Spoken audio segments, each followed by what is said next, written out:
All right, how's everybody doing? You guys excited for some grilling action? Or is that, I don't know. Founders sound a little scared. You probably should be, let's be honest. Awesome, it's been a minute since we've done a Get Grilled. This is where the gauntlet, gets thrown down and the gloves come off. It's going to be a little bit spicy. For those of you guys that came to the pitch event, the Fusion 42 pitch event on the Strip at CES, how many of you guys were at that? How was it? That's weak. How was it? Good. Yeah, that was great. Awesome. Yeah, we had over 1,000 come out to that. That was awesome.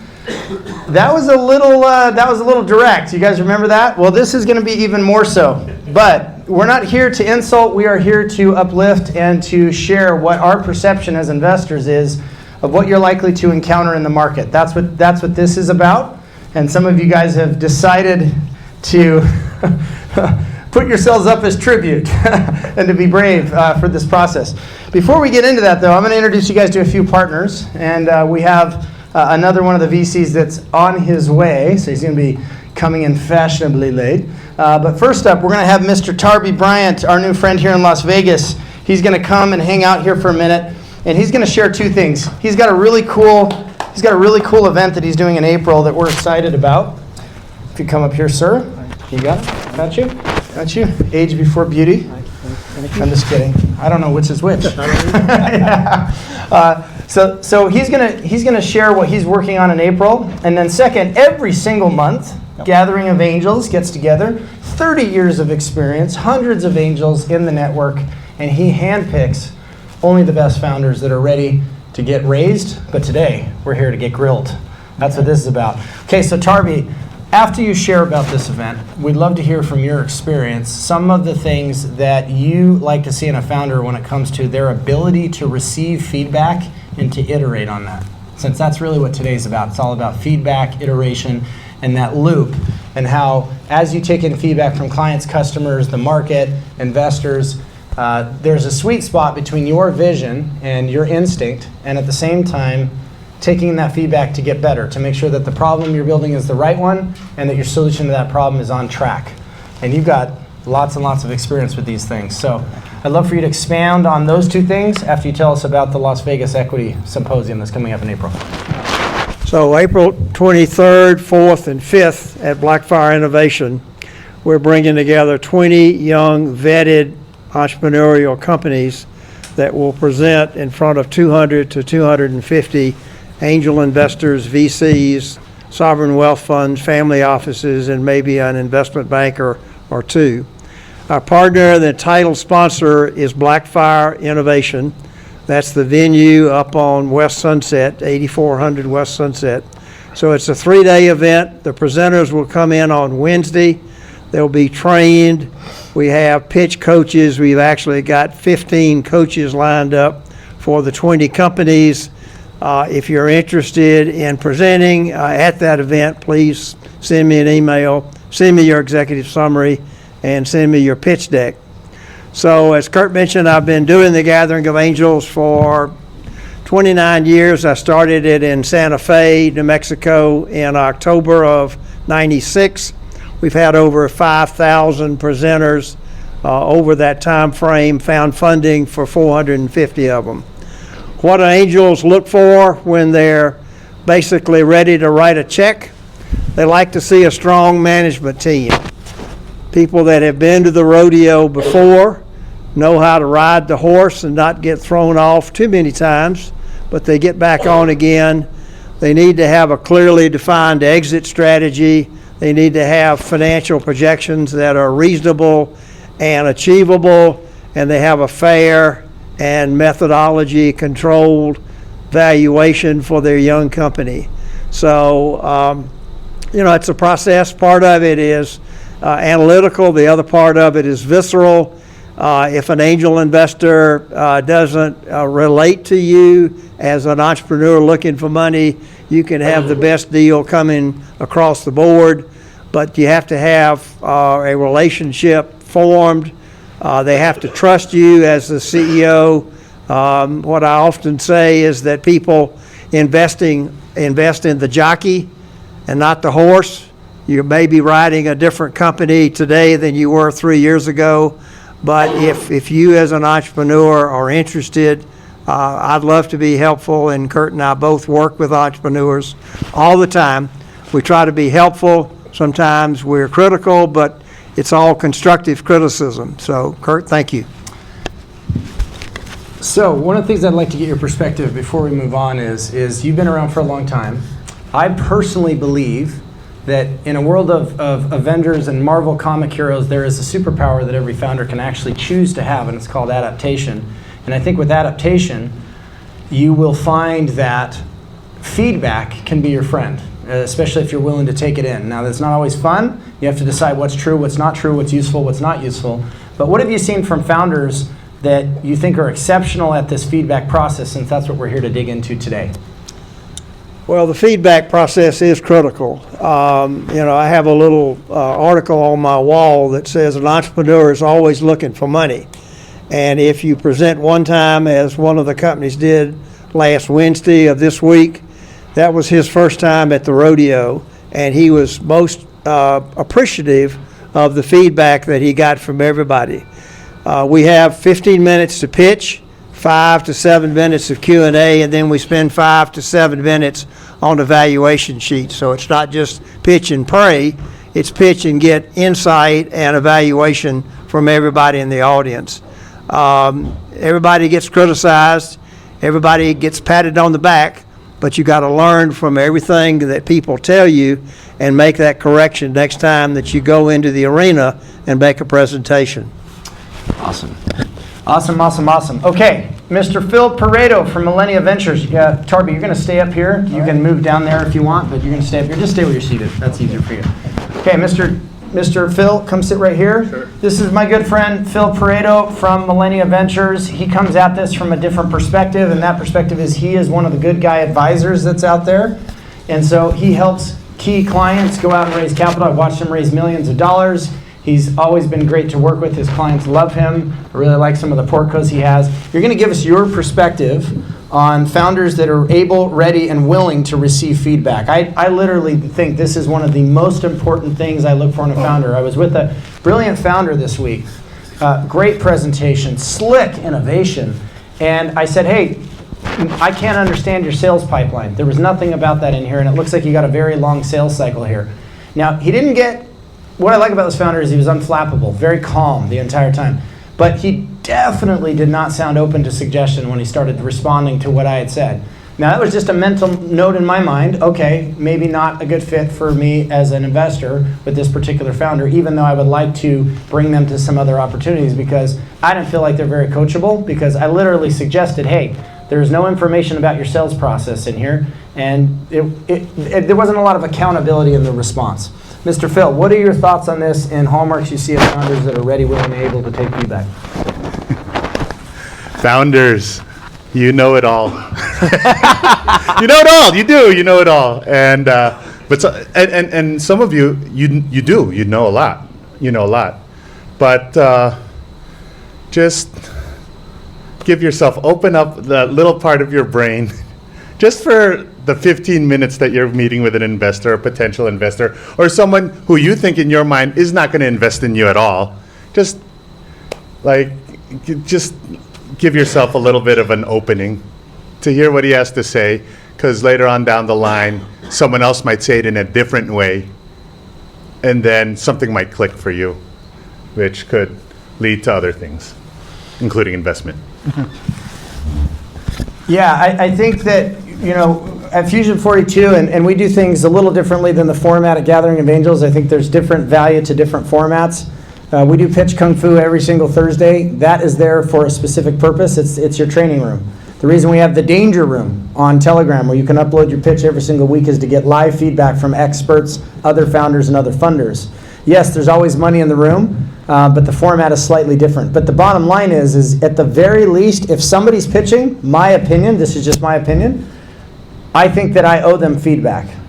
Because if what we're in this for is for the founders, if we realize that they're the X factor, if we realize that they're sacrificing a huge part of their time of their life, and that they're the most important ingredient in a successful startup. There's no return, there's no exit, there's no whatever if the founder isn't there and there isn't a high quality founder. But I believe that the market is impartial and doesn't care about the founder. We care about the founders. That's what we do this for. As we like to say at Fusion 42, for the love of startups.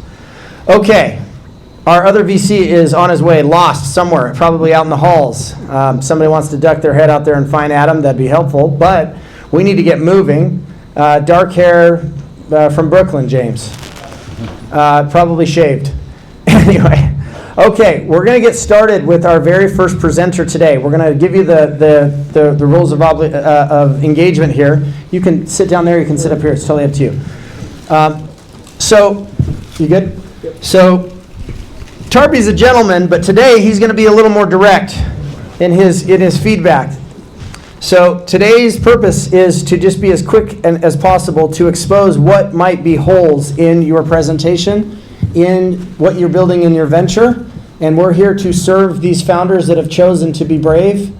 This will be even more direct probably than the last pitch event and even the typical pitch kung fu sessions, which are supportive, but definitely, we try to be very honest, okay? And I know when Adam comes in here, he's going to be extremely penetrating in his questions. So that's what today is all about. We're going to give each founder an opportunity to pitch for 2 minutes because we don't have time for more, and that's what many of you guys are trained on. And then we're going to start giving you feedback. And it's going to be a firing squad, so prepare yourself for that. The first brave soul is Mr. Wayne Wu. Mr. Wayne Wu. And we have Mr. Adam Grill all the way from Brooklyn here. Founder, funder, as well as investor. Okay, Mr. Wayne, you're going to come and you're going to stand somewhere here or here. You get to choose. We're going to give you both of these microphones. And you're going to pitch for 2 minutes. And I'm going to start clapping when you're over with your 2 minutes, okay? What's the best place for him to be, Ryan? On stage. Right here? Okay, great. You can stand out in here in front, or you can be up here. It's totally up to you. I'm going to hand you the microphones, and then you're going to start pitching, and I'm going to start clapping. You'll know that you're done at 2 minutes, okay? Okay. Cool. Godspeed. Good morning, everyone. My name is Wayne Wu. I'm a developer. I'm also a realtor and architect in Las Vegas. My project is buy piece property and they use 3D print to build houses. Why I say 3D print is a new technology, and the wood frame structure is on the way out. And the 3D printing can cut the cost down and also make more profit for the investor. And, right now, the demand for build fast and make more money is very important, especially right this moment after the Los Angeles fire. All those people need to rebuild their house really fast. So we have to explore the technology 3D print. And my project will be the first 3D print community in Nevada.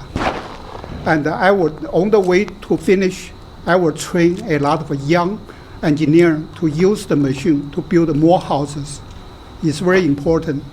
All I need is $2 million to buy land and buy the machine. And thank you very much. Look at this guy getting it done in 1 minute. We're going to stand here, Mr. Wayne, and you're going to hold both microphones when you give feedback. Okay. And you've been instructed to grill him because you're Adam Grill. We are here at Get Grilled. There you go. All right. So, Wayne, you ready? I will just give you one thing that I like that you shifted in your pitch since last time I heard you pitch. You're starting to refer to this as a community. If you're going to do that, though, and I'm in the audience, I'm going to want to hear what your GTC is. What is your go-to community strategy? What is the plan? There must be one. If you're going to use a community as a strategy, if you're going to use that to de-risk, if you're going to use that to get feedback, if you're actually going to build a following around what you're doing, which I highly recommend, you must describe what you plan to do with that so that we know how switched on you are, that you can actually go out and do that. So that's my feedback early on. I get both microphones now. Hi, I'm in real estate too, so I care about this sort of thing, and I build. There's 3 companies primarily now that are pushing actual commercial-ready 3D home printing solutions. Which one are you going with?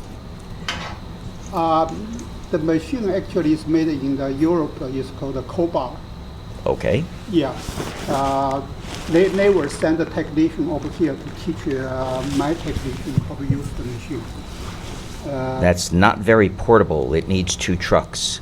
Right now they just have the second generation of the machine. The first generation, the machine is bigger than the house, so they can print underneath the machine to build the building. But right now, the second generation is called the Phoenix. It's like a truck size. They extend out like the spider, then they can print the building. And what will that cost? About $500,000. They're leasing them, though. They can lease, yes, and also think about we will build a 50 house, and so each house will cost only about $10,000. And Where are you getting your materials? the material is just come from locally, the concrete. We only need 3 construction people work on the site. The first one. The first one is mixing the concrete. The second one is the guy control the machine. And the third one is on site to tasting the temperature and the moisture. Compared with traditional wood frame structure, they probably use 20 or 30 people. This one is only 3 people. And what speed do they print at? You gotta have this one. What speed do they print at? How quickly can you provision a home? Yeah, the traditional home probably takes 6 months to build, and this uses 3D print just 3 days.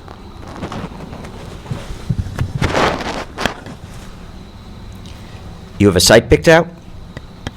I chose a site not far from Las Vegas. It's Perron.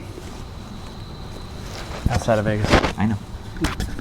Do you own it, lease it, have a ground lease? Well, what are you going after? What I plan to do is fund the investor, and we will buy the land. You want the investor buying the land for you?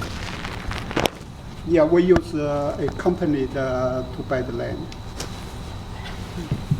Here, switch me. Sit here, please. Here, no, no. have a seat. Here you go. This will go a lot faster if I Yes. can answer correctly. Oh, yeah. You have a company. Is this building company the one buying the land, building communities, or a third-party company? We will have a development company. The development company is will own the land and also the machine. Okay, so part of your gross is going to that development company. You factor that in on return on investment? Yeah, the thing about we use 3D print will cut the construction cost down 20%. And also the demand for the house right now is going up. My plan is put 1 house per half acre, and sell the house over there. Probably can sell between $500,000 to $600,000. What's the planogram for the house? The size, number of bedrooms? 3,000 square foot. How many bedrooms? Minimum 4 bedroom and 3-car garage. Turby, you ready? And if you have to focus on one, just focus on the black one. Okay. Wayne, good presentation. I probably would like to hear a little bit more about your team that you've assembled around you. Would also suggest that you take a look at Boxable, which is one of the success stories for the Gathering of Angels. They're a manufactured housing company, basically produce 1 house about every 90 minutes up in North Las Vegas. So it would be helpful to you to make a trip up there. Good presentation. Would probably like to see more passion, but I think it's well done. Any other feedback? I'd like to also hear how much money you've invested so far. You're looking for $2 million. I didn't hear about your valuation. Didn't hear anything about your sale projections for the next 2 or 3 years. If I'm an investor, I'm very interested, first, in the team that you've assembled around you. You and I both could run into a train or get out here on the 215 and get hit. So you have to basically prepare for that kind of eventuality.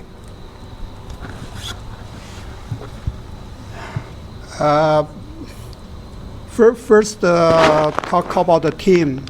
I'm a licensed contractor. I have my people are working in remodel small project in Las Vegas.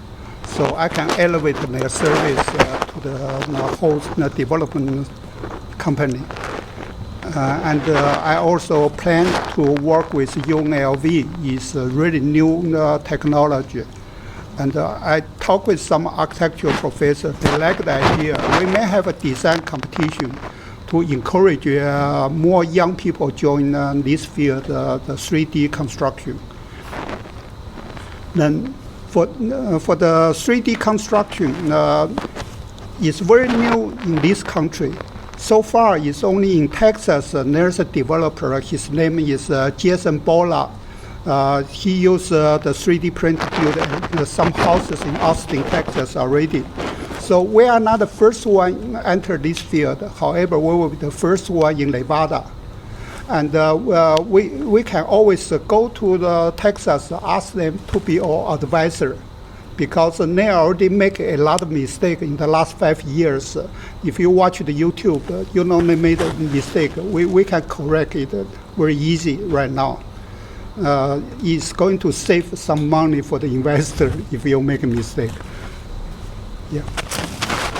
Okay, we're going to simplify this by you just using this mic. I want you to give him some feedback. And one other thing, you didn't even mention to Tarby or to any of us that you were the architect on the Epcot Center at Disney World. That's pretty significant. So things like that establish a pretty iconic track record, you need to lead with that. I've given you this feedback before. So I think at the very beginning of your pitch, before you even get to the problem statement or right after you get to the problem statement, it's just my opinion, these gentlemen agree or disagree, I think that you need to be describing to the room like that you've had some serious design experience around something that most of us are aware of. Like, you may not even know what the Epcot Center is, but you know what Disney World is, right?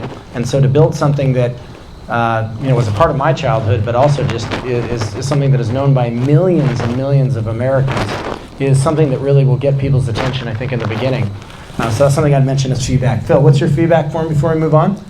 Yeah, I agree. And also the 30 or plus years of experience in real estate and development and contracting and University of Minnesota architecture degree, masters in architecture, Berkeley undergrad. So all of it goes hand in hand. Yeah. Any other? That's it. Okay, Mr. Wayne, we're going to keep working on this. Wonderful. Okay. Thank you. Yes, I like your vision though for Vegas. Love it. Okay. Thank you. Awesome. Thank you so much. Okay, you guys ready to make this a little spicier? Yeah. Okay, these guys are ready too. Mr. James Ritchie from Jewel Fit here in Las Vegas. Here are the microphones. You know the drill. You know what to do. You've been trained. Let's rock and roll. And then when you're done, you're going to come sit up here. Okay, very good. That's nice. They get spicy when I get up here. It's because we like you so much. Getting fit and staying well is very difficult. And most of us don't have the time or the money to maintain that. My name is James Ritchie. I'm with Health Matrix and Jewel Fit. This is kind of a new area that we're going into. We're opening a location up in Summerlin. On the fitness side of it, I have 5 machines in an automated circuit. I take your entire body to failure in less than 15 minutes, and you can only handle 2 of these a week. On the medical side of this, we are doing all of your hormones. We're doing a one-stop shop for your health. We're doing biohacking, hormones, peptides, everything. And this location is going to open in Summerlin here in February. My background is I'm a mechanical engineer. I'm teaming with Health Matrix and Tim Patel. Tim Patel built out Synergenics on the provider side. Synergenics is the largest men's health clinic in the world, and now we're teaming together to provide your entire fitness picture.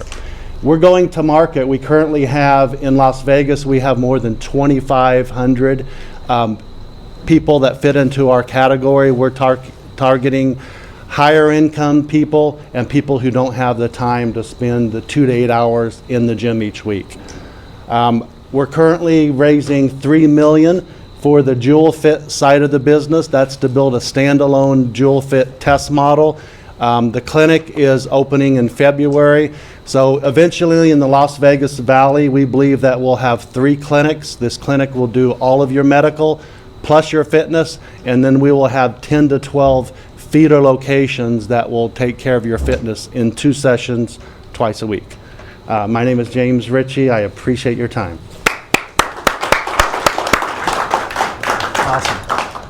Okay, so my first feedback for you, and that was under 2 minutes, great, awesome. We care more about the quality of what you say than necessarily if it's 2 minutes or 2:05 or whatever, just to be clear. I don't know, did you say the valuation of the company at $3 million? I missed that. On the Jewel Fit side, it's $20 million. Okay, just make sure you use that. Okay, great. Another thing you did that I would not do is I announced you as Jewel Fit, and I get that I didn't mention the other company, but you did say we're, kind of new, or you said some phrase that made it sound like you're new to what you're doing, which is not the case. The other thing I'm going to say is Phil's seen you pitch, and so's Tarby, so I expect them to be extra spicy with you since we know you very well. Adam does not, so I'm going to actually pass the mic to Adam to give you his feedback next. Okay. Actually, that's the one. That's Sorry. the one. Sorry about that. My bad. Give him the other one. Yeah. Can you hear me okay? Actually, That's the recording mic. that's the recording mic. Great. You mentioned medical. What medical staff do you have on hand? We will have a medical provider. Oh, I'm sorry. We will have doctors on staff, physician assistants to take care of the medical side, drawing the blood, doing the hormone, doing all the evaluation. Is there a plan for that in place already? Do you know what medical professionals Guys need to share it. Who's doing your lab work? Where is that getting done? Who's the signing physician for test results? Generally can't do that from a PA alone. Well, in the state of Nevada, you actually can, but when we go state to state, it'll be a little bit different. But the gentleman I'm partnering with he's done all that before, so I'm on the fitness and the data side of it. We're collecting all the data. He's doing the build out of the provider side. What does the program cost? What's your net per session, per visit? There's a bunch of different models that range from $300 a month to $4,000, depending on the level of medical. The fitness side of it runs about $300, and then it stacks from there.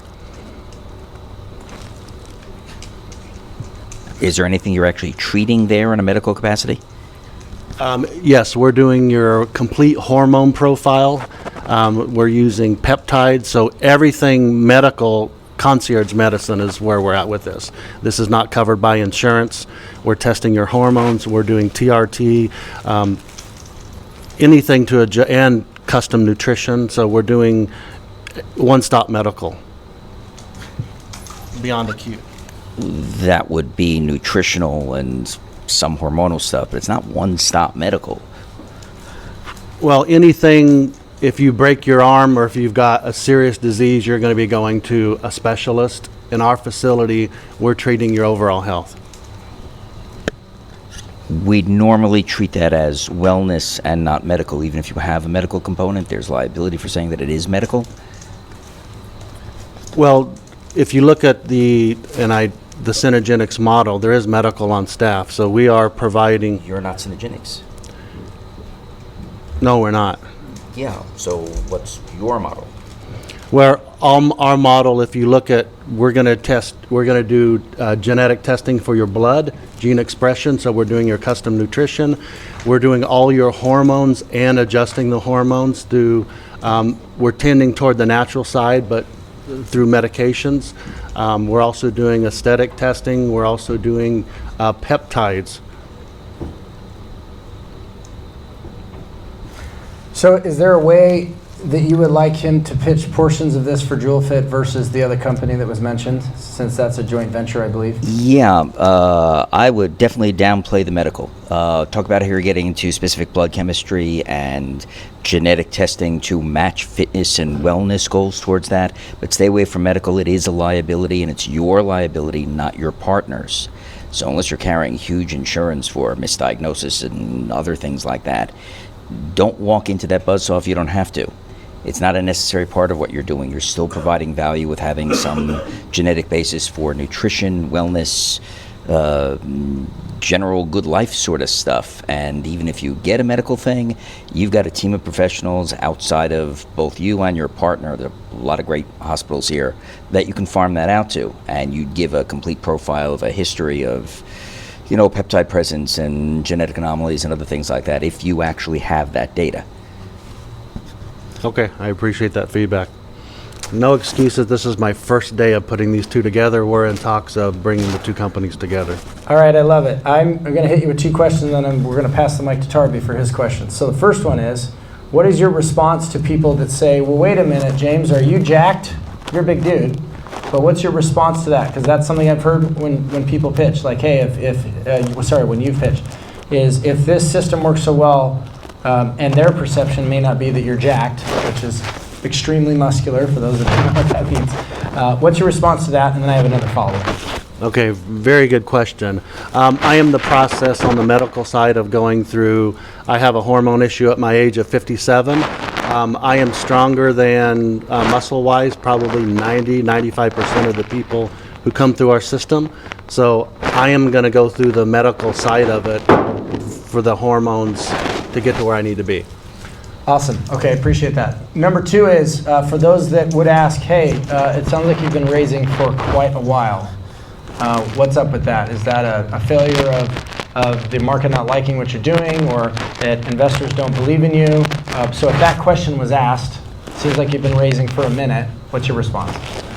We've raised 1.3 million to date, another 50,000 this week. Because of what I've learned through Fusion 42, we're going outside of VC currently. And with this, we've got two potential suppliers that will possibly fund us because we will become their largest client.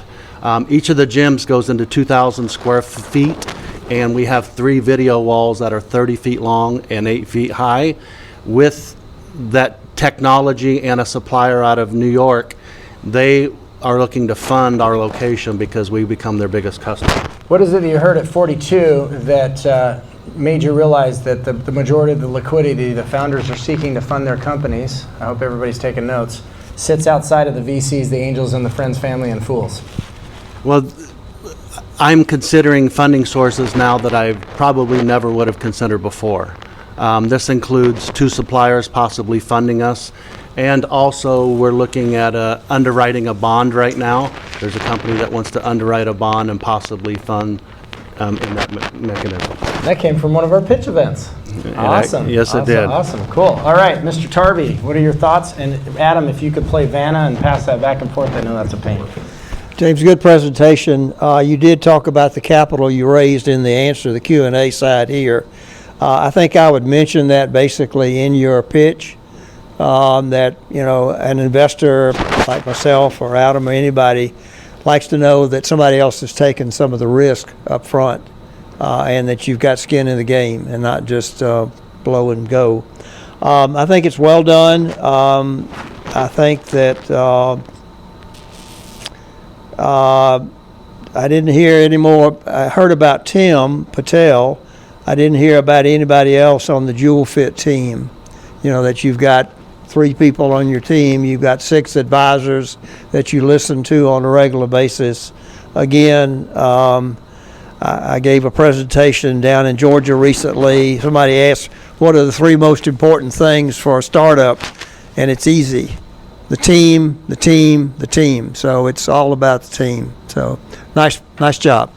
So I'll just color something in on this. Well, actually, go ahead and give your feedback first. I'll try to keep it in my mind. Go ahead. Yes, on the advisory side, we've gone out and I've got 7 advisors in all of the major areas of what I do. That includes medical. I've got my CMO who will be coming on board as my fractional CMO.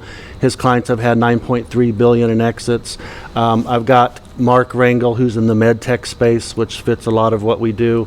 And then we also have Jason Soto, who's, you know, at the forefront of the video technology. We do have a couple of very talented programmers who will come on board. And then I'm open to bringing on a CFO at some point when it makes sense. So he probably knows this because he's familiar with you, but you already have a very talented developer that's on board. So when you're explaining that, I would say, hey, we have this guy and we have a few other developers. That I think lends more excitement to somebody that you've already recruited, somebody that's helped you get you to where you are now. And that's shown in the way that they have the digital presentations while they're working out, right? Because he helped build that. So you get to see what your results were versus last week or your best or whatever, and you get to push against that and compete, which I think does definitely play a part when you're trying to give your best, right, to see how you're competing. And that was built by that software developer. Awesome. Okay, Phil, we're going to get your thoughts before I chime in real quick. I'm going to stand up for this one because this is about physical fitness. How many of you work out in the gym? Okay, so this might you might understand my question for this. So, you know, you go to a gym like, let's say, Planet Fitness. They have that circuit there, right? Why don't I just go to Planet Fitness, to the circuit, and then just go to each machine and just keep racking up the weight, you know, on each machine. Like I started, you know, on the bench, I start at 120, 140, 160, 180, 200. And then I'm done with that in about 3 minutes, and my chest and my arms are tired. Like why? And then I'll go through the whole circuit doing that. Maybe that takes me an hour, 45 minutes longer than you, but that only costs me $25 a month. We have 5 machines in an automated circuit, and most people, when they go into the gym, they really don't know what to do. They're not using proper form, and using technology, I'm matching your force over the range of motion. So in one 90-second set we have a low row chest press, shoulder press, pull down, and leg press. In one set on that machine, I can work more of your muscle fibers than you've ever worked in your life, even if you're a professional athlete. So we're offering a super efficient workout. We're a data company. I'm taking 50,000 pieces of data every time you work out. The very next time you come into the gym, it's gamified. You're competing against your personal best in real time. And then we're going to allow you to see how you compare demographically through any age group in the entire world. Terrific, I love it. And so with Synergenics, how many biomarkers are you actually tracking? We will be tracking probably, I don't have an exact number for you, but when we start looking, you know, on your workout, I'm tracking 50,000 right now. And then on your blood work, for instance, on the gene expression testing, there's 23 of them. There's 72 blood markers. But as technology gets better and better, you know, when I can instantly test, let's say, your testosterone in real time, those numbers will go up dramatically as technology improves. Great. And then one last question. This goes with Kirk's question, right? So you're Jack, you're a big guy, right? An investor or someone that might want to put a smaller investment goes, I want to be lean. I just want to be thin. I don't want to be jacked like you. So then how does this help me? If you put on, anyone in this room, if you put on 10 pounds of muscle over the next year, it will change your life. A pound of muscle takes 30 to 50 additional calories a day just to maintain. So just by maintaining lean muscle mass, it'll help you lose weight, it'll do all of the above. As we age, the amount of muscle that you maintain determines your longevity. If you go into the hospital today, let's say you have a car accident, the amount of muscle on your body determines whether you're coming out. If you have cancer, the more muscle you have on your body, the better chances you have of surviving. And then we can take it a step further. As we age, and you know, if you fall down, the amount of muscle you have determines whether or not you're coming out of the hospital. The insurance companies look at grip strength. Grip strength determines your overall fitness. When you break your hip and you go into the hospital, based on your grip strength, they can tell you whether or not you're coming out of that hospital.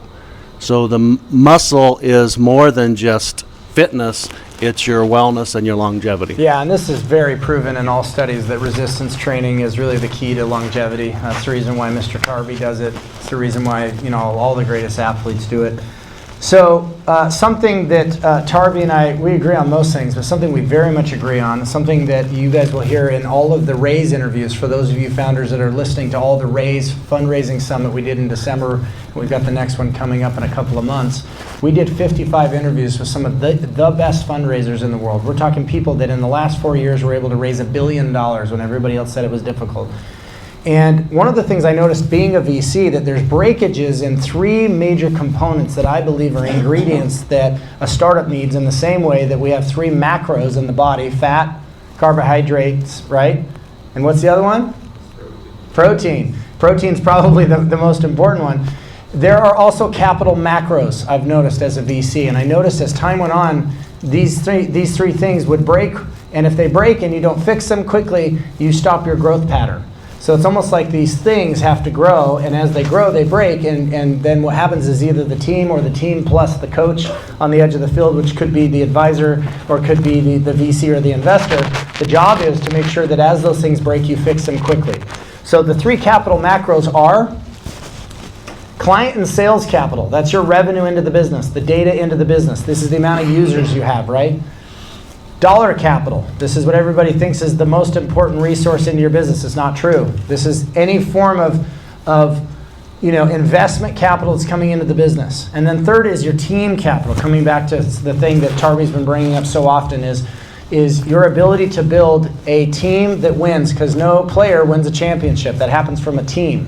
And so every time I do one of these interviews, I always ask them about these 3 things. How have you, as an exited founder, gotten your client and sales capital, your dollar capital, and your human capital right? How have you seen the best founders in the world get these 3 things correct? And how has that made all the difference in the world? When we did a lot of venture debt, guys, they would come to us because they were having a breakage in their dollar capital.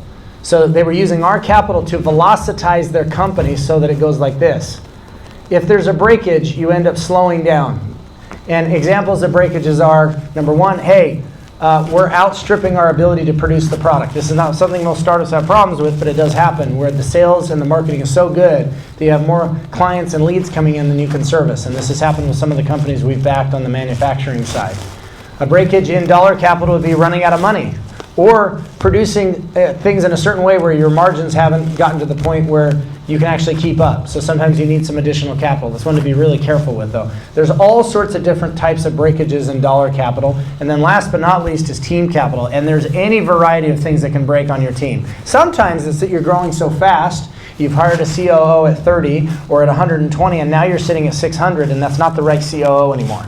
And they cannot manage the complexity of what's going on. Netflix had a challenge with this, where they had to shift some things, right?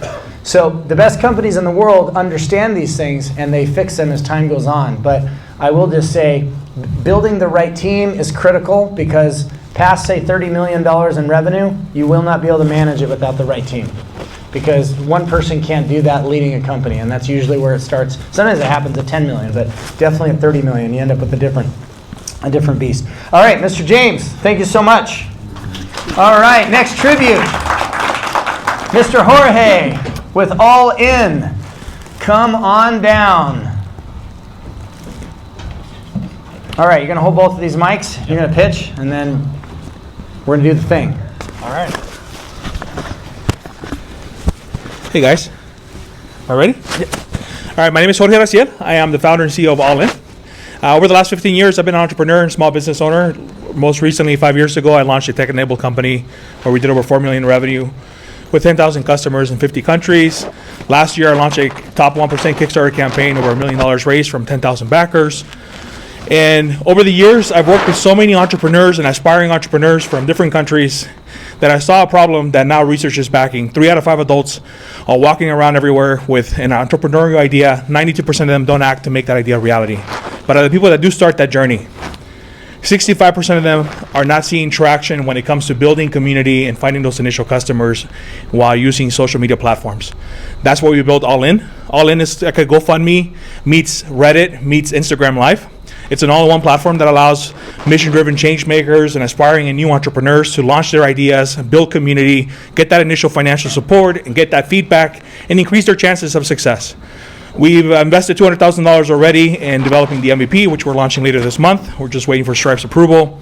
And the market potential is amazing. We see that there's over 1 billion Gen Zers that are going to become entrepreneurs over the next 10 to 20 years. They spend an average of 10 plus hours a day consuming content online. And so we're building a platform that sits right at the intersection of social media, crowdfunding, live shopping, and the creator economy. We are raising a $750,000 pre-seed round to finalize the technology. And we have an amazing team behind me. My CTO, for example, 2 of his tech startups over the last 15 years raised $50 million, and he exited from that. So we're looking for entrepreneurs and visionaries that want to impact the next generation of change makers so we can make this happen. Thank you. Here. Yeah. I'm going to grab this one for you. And that. Got that? Okay, we're going to start with Mr. Tarby over here. By the way, I noticed that you did not include TikTok in your pitch. That was a good little pivot from last week. Yeah. Actually, I got it wrong. Sorry. So Jorge, good presentation. I think that I'd like to hear more about you up front. How many rodeos you've been to? How many horses you've ridden? What happens when you got thrown off? So a little bit about you is always helpful. You've raised $750,000 so far. How much capital have you raised so far? And one thing I'll give as Okay. feedback too is Yeah. you did not mention during your pitch that you've successfully pulled off an over $1 million crowdfund raise, and I think that's pretty important. Yeah, what you're how doing. that is. Yeah, thank you for that. So my background is I'm a structural engineer by study. Over the last 14 years, I've mainly been a consultant, small business owner, and have had a couple tech-enabled companies that have launched. But this is the first company that I'm actually raising capital for throughout my experience. I've put $150,000 of my own capital into the startup, about $50,000 from friends and family, and we're just getting started with the pre-seed round. We're raising the $750,000 at a $5 million market cap, pre-money valuation. Sorry, and the experience again that I've had has been when I left my engineering corporate career was because I had this entrepreneurial passion to start working with and helping entrepreneurs, and I've done everything from consulting to coaching to I for the last 9 years I've owned a marketing consulting agency to working with startups along the way in the crypto space and the technology like online education space, and everywhere I go there's a huge gap. People that are starting their entrepreneurial journey, no matter what they have, what product or service they have, they need a community. They need a community of people that believe in their product and service so they can make some progress and get the feedback they need to get to the other side. And most people are not doing that. And that's where that idea came from. Coming at this a little cold, and I think some of these guys have heard an earlier pitch from you. What exactly are you doing? If I'm an entrepreneur and I come to you, what can you do to help me? Yeah, what's interesting for me is that there's a whole world of entrepreneurship that's already like attending events like this. They're already raising capital. They have experience. I'm focusing on the person that doesn't have that entrepreneurial experience, that is already trying to use social media to just launch a page. They're looking to create a crowdfunding campaign because they have an idea for a book or a novel, or they have an idea for a product, but they are so early in their journey that they're still not ready to jump in with 2 feet and raise capital and start a company. So our platform is meant to be social, it's meant to be fun, easy, free, and our platform is like the best of social media, but people can launch projects, build a community all around their project, their idea, get feedback. We have a rating system in our system. We have an AI mentor where the AI, like a chat GPT, but powered for the project itself, helps the early stage entrepreneur, gives them ideas on how to be more successful. And all we're trying to do is just encourage more people to start working on that entrepreneurial dream. That's the whole mission of the platform. Then how do you make money? Perfect. So like in crowdfunding, Kickstarter charges 5% a transaction fee. GoFundMe has a tip jar model. So we're going to be testing both. That's our first line of revenue. Later on, we have the ability, as we grow the community, to add project boosting fees and advertising revenue. And then we plan on phase 2, phase 3, be able to add some premium SaaS subscription models for more sophisticated project building tools. What does your MVP do? The MVP right now allows for project creation, live streaming, community building. It has the chat bot. It has a rating system. You can financially support the project. You can follow projects and follow individuals. That's all built out. Streaming where? Live streaming happens right on the platform. So we built within AWS to be able to have project creators and project owners live stream right into their project. You have an audience now? We're just waiting for sharp approval. We're going back and forth with the risk team to make sure that the platform abides by sanction laws and anti-money laundering and all that. So we're going back, as soon as we get sharp approval, we go live. Yeah. Okay, so we're gonna get some questions from Phil here. Any of you guys, I want you to be thinking in the remaining time we have left, you're gonna get an opportunity to actually ask some of your questions to some of the funders up here, specifically Adam. And you get to, Adam's gonna reverse pitch you, which means you're gonna drill him on the questions you would love to ask a funder about why he's the right person to if he was interested in funding you, you get to ask the questions that you would like to know about why he's the right fit. So Adam Grill gets to be grilled. So any of you guys that are serious about that, just be thinking about it for a second, and then you're going to come over here and we're going to quickly get you up here once we're done with this. Okay, go ahead. Just a few quick questions. Yeah. What was your secret to raising $1 million on Kickstarter?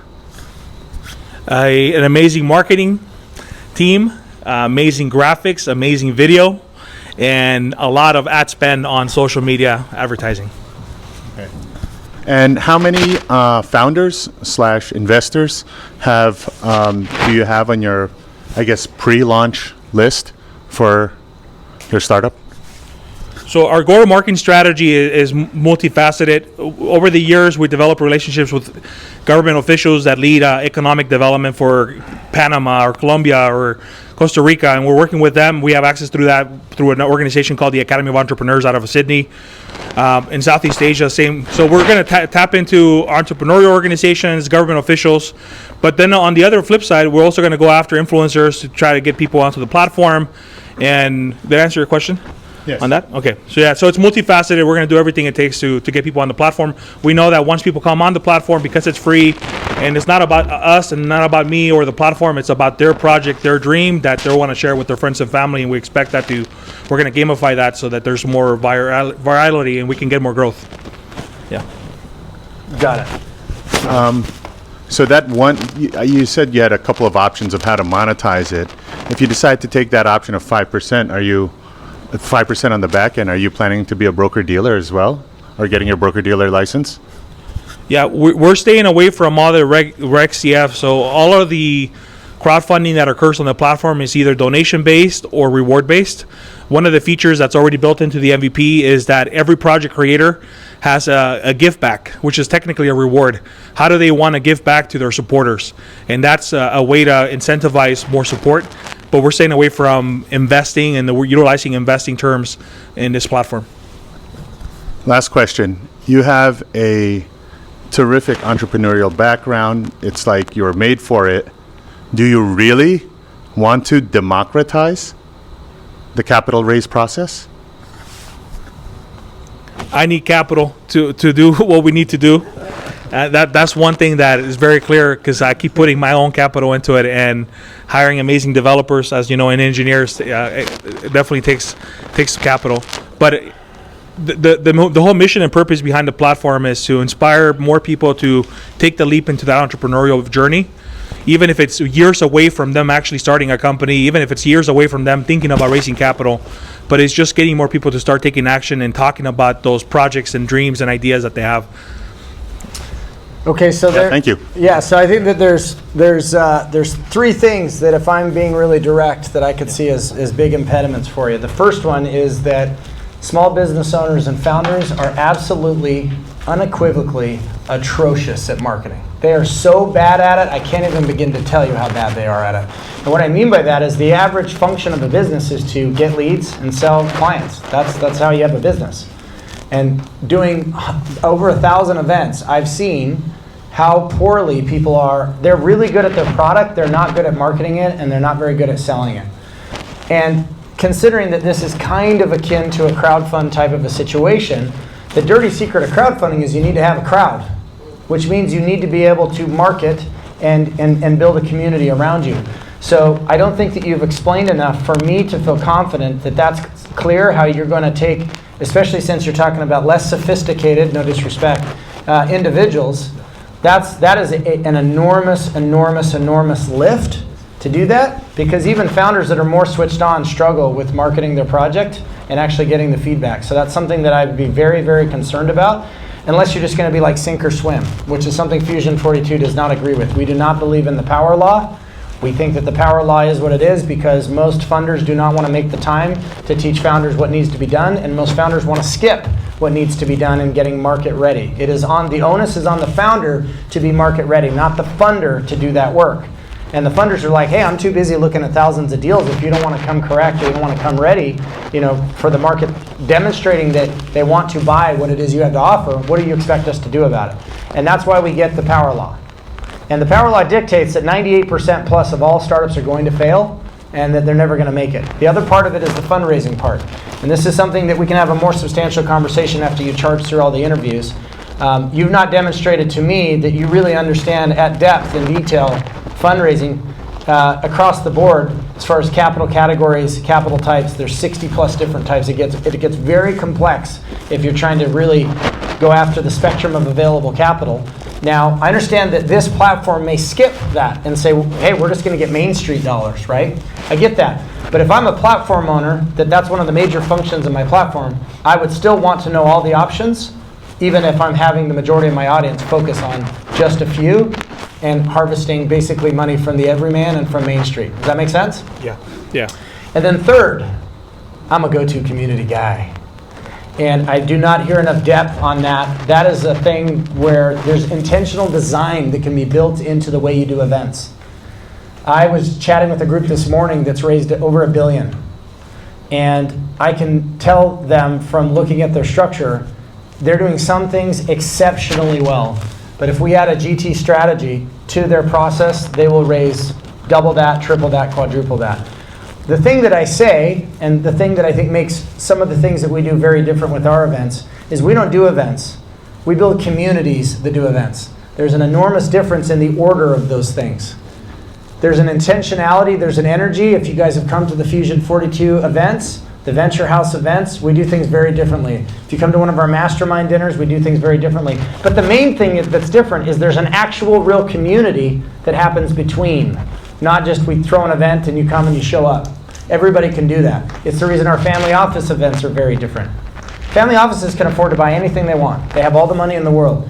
So what is it that we're going to offer them that's uniquely different from the other experiences that they can afford to pay for? What's going to make them get on a plane to actually come somewhere, since they're already on a plane all the time? So one of the things that I'm going to want to see from you, if you were pitching me as an investor, is I'm going to want to see it, especially since you mentioned community so many times. Everybody talks about community. Almost nobody's willing to do what's required to actually build one. It is backbreaking work. It is thankless. And essentially, you're building a community with an ecosystem on top of it. And that's something we know quite a bit about because that's what we do at Fusion. So go-to community has recently become a bit of a buzzword. We brought it up years ago, and now even A16Z is bringing it up. You see major fintech companies talking about how important it is, like Brex. They talk about it constantly. But if you're going to use a catchword like blockchain, like AI, like community, you better be ready to discuss in detail what that actually means. Because this, if you can discuss it in detail, you'll catch an investor that's very switched on with that. And then one last thing I'll just say for some extra credit, and then we'll get those of you guys that want to grill Mr. Adam Grill up here. And that is that, just lost my train of thought.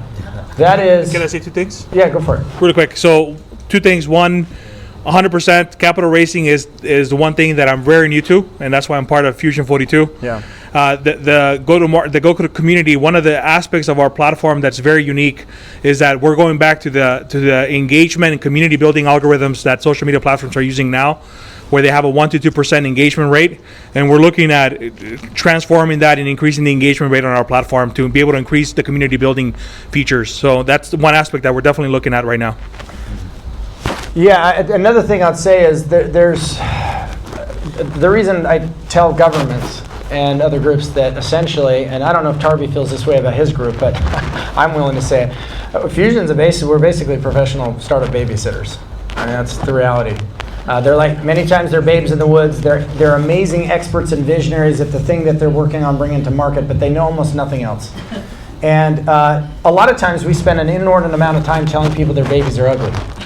and then saying, we're here to help. How do we get in the trenches together and do something together? So I think that there needs to be a lot of respect from you to understand into this audience how difficult they are to babysit, how much heavy lifting they need. It also depends on the end goal. If you're like, hey, I just want to work with the winners, great, that'll be much easier. But if there's a genuine desire to help as many founders cross the finish line, that is a completely different animal, right? Like our vision at Fusion and for the Vegas venture ecosystem is to create as many founder funders as humanly possible. That means I care about this funding, the next round, and the next round until you're exited and you decide how you're going to do it again. And so we have to think very long term about how these funders and these founders are getting educated. So when I see a founder that doesn't want to get educated with fundraising, I'm super turned off because I recognize they're going to become my liability in the future. What are you going to do in 18 months when you need more money? You're going to come with your tail between your legs back to me and ask for more relationships? Or could you have taken the time to really learn how the game of capital is rigged and you can rig it in your favor? It's that simple. Either you understand the game of capital is rigged and you know how to rig it, or you don't. You either have somebody that does it for you, which is exceptionally rare. That's what happened with Uber and Airbnb and a number of these companies you guys aspire to be. Or you can learn to fundraising fish for yourself and actually put yourself in the driver's seat and understand, where's the capital out there? How do I build a capital network? How do I do capital discovery? How do I put myself in a position where I have them chasing me instead of the other way around? How do I build that process? And how do I build a company that's worthy of their time and attention, that's done the de-risking beforehand? These are the things that founders have to do. It's a tall order, but guys, God bless the United States that we live in a country where we get to go build a company where day one it's worth $3 or $4 million. You do that with a small business, it's worth nothing. It's worth the cash it produces. But we have the great privilege of doing something so special like that, where we get to build companies using other people's capital to go build our dreams, and to be handsomely, I would say, rewarded if we do it correctly. Any other comments on this before we move? No, that I'm just in a journey of learning the capital Yeah, raising. love it. I'm sorry I lost my train of thought. Whatever it was going to be was probably decent, so I'll try to send it to you. The one thing I'll say is that I love your mission around helping founders cross the finish line. The mission of All In is just to help more people start the journey. Yep, love it, and it's needed, absolutely. All right, who wants to grill Mr. Adam real quickly? You don't do things quickly, so I don't know about you, even though you're my friend. You're going to keep it very succinct? Yes. Okay, get up here. Okay, so Right here, come sit here. Oh, I love this guy, by the way, but sometimes I want to punch him. Sometimes. Quickly. No, sometimes him. Quickly, succinctly. Oh, all right, here we go. So would you be interested if I could tell you I have a solution? I came out of This doesn't retirement. sound like you're grilling I him. came out of retirement to do this, and so I select who I tell this to. So would you be interested if I could actually, I understand, oh, we are? Well, let me prove to you that everybody in the group that will stand up and then they don't sit back down, that you would be interested in funding something that we all are a part of that doesn't require a lot of money. It requires a lot of big thinkers and collaborators. And we'll do this real quick. Would you be interested in getting a serious second look at our platform and what we're doing with the Tech Alley? Okay, so anyone in here that's interested in not healthy living, or if you're interested in healthy living, just stand up real quick. If you're interested in having healthier living, just please stand up really quick. Quick. All right, who's interested in living longer? If you're interested in living longer, and also if you're viably interested in being a professional problem solver and living abundantly, that it's viable, it makes sense. Please stand. Keep standing if you're interested in viability.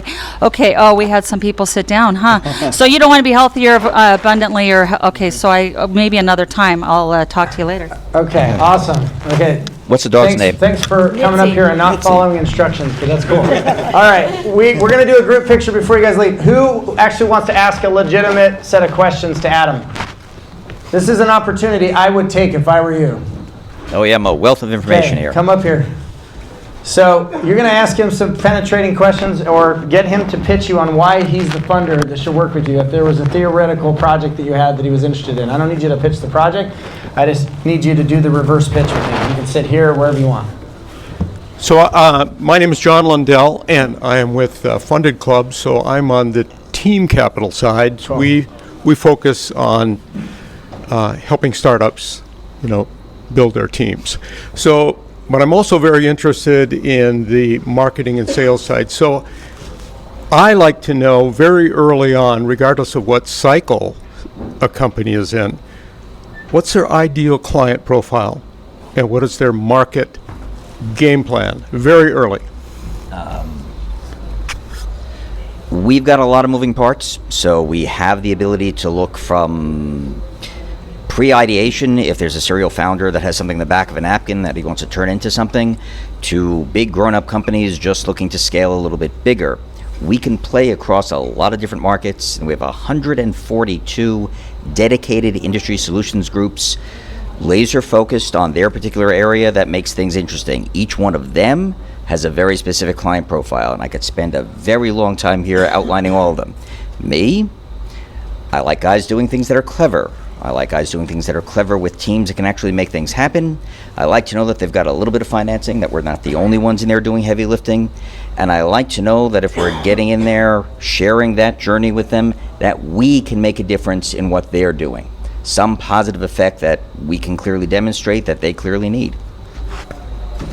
So I heard a lot of different types. Yes. What I'm looking for is your number one ideal client profile. What is it? Yeah, the primary one. What is it at this early stage? What I want is a greener world. I want to see more EVs on the road. I want to see greater acceptance of EVs in polite society. I want to see less expensive EVs. I want to see people wanting electric vehicles, and anybody making that happen in a big and meaningful way, particularly if they're manufacturing things that have good ASPs and nice revenue runs, we are willing to take a good hard look at. Again, A series and above if possible, and we'd like other players in there. Considering that, how big is your market? Our market or theirs? Do you want AUM? Okay, I'm gonna go off on a tangent here. We have an advisory group that handles all of that across those 142 industry solutions groups. Within that, they have access to an evergreen $30 million venture fund that's always there for client projects. Outside of that, but still within the Odyssey group of companies, is FM Ventures for a whole bunch of big, heavy lifting things. But all of those play into the spaces I just spoke about. Those are the things that are going to make a difference in building out digital infrastructure, in building out content systems that run across other platforms, in making that future happen. And we've got close to $500 million under management, and we are using it very well. Very good. I'll let someone else answer. All right, awesome. Okay, guys, welcome to Get Grilled. If you guys enjoyed this, we will be doing more of these. It's been a minute since we've done them. We're going to get fiercer and fiercer as we do them. Yeah, I think sometimes the founders and the funders are not so willing to pull the gloves off, but that is how we roll here at Fusion 42. And you guys can actually come, and I guess I could click this over real quick. You guys could come and get grilled even more so than this by clicking on this up here, this QR code. We do this stuff every single week. The Danger Room is where you upload your 2-minute video pitch. And you can get feedback every single week. And I promise it will make a difference in what you're doing. I promise. You show up, you use that resource. It will make a huge difference. We also have Pitch Kung Fu every single week. We also have a startup funding night called Fused that we're going to start doing again, where we're very focused on a few startups and making sure that they get funded. And those that are Fusion 42 Plus members are certainly prioritized, but you guys, almost all this stuff is free. One other thing that you guys can get at this QR code is we post and we scrape and we find all the new capital every single week. All the new funds. This week, 17 new funds, $6 billion in new capital. Nobody else does this. We built a big scraper. We put a ton of our Fusion 42 resources into tracking what VCs and investors do versus what they just say, so we can make data-driven decisions. So we're going to be doing a lot with that in content and media this year. The week before that was 32 new funds. Every single week new funds are coming out. What we hope you guys do with this is come and get market ready, learn how the raise ready process works, learn how fundraising fluency works while building your capital network. And yeah, we're happy to connect you to some of these new fund groups that have fresh capital. It would be incorrect for you to think, though, that we want you to just go pitch them immediately. That is probably not the solution, and it will not probably fix where you're at. You must get market and raise ready first. I cannot stress this enough. We can bring you every single available capital source out there, and it won't matter if you're not market ready. If you don't understand what problem fit is, if you don't have a GTM born of data and feedback that you've gotten from real clients around real project based on the problem that you want to solve that they deem as painful enough that they're willing to give you money for it. This comes way before product market fit. I don't even want to hear product market fit come out of your mouth because you don't even know when that happens. That happens at Series A, guys. 2 years in. Problem fit starts in the first 90 days. Did you choose the right problem to solve? Are you obsessed with it? And are you taking the feedback you're getting from the market, from your clients, from your minimum viable experiment, from the earliest expression of what you could build to test this theory on the problem and let that define what the solution's going to be. This is the thing that founders want to skip, and it's the reason why founders don't get funded, because funders will not do the work to help you to do this. Fusion will, but nobody else will. They don't have the time. They're in the business of picking the winners and hoping that they got the right ones. That's it. They're not going to get in the trenches with you guys. And this is the reason why we do sessions every single week. We also have Fundraising Fluency on Wednesday at 8 a.m. this week. And I think we have an AI session, which we do all the time on Tuesday morning. And then I think our Pitch Kung Fu's resume in another week. Not next week, but the week after. So did you have something you're going to share? I do, actually. This may be a little bit... No, that mic.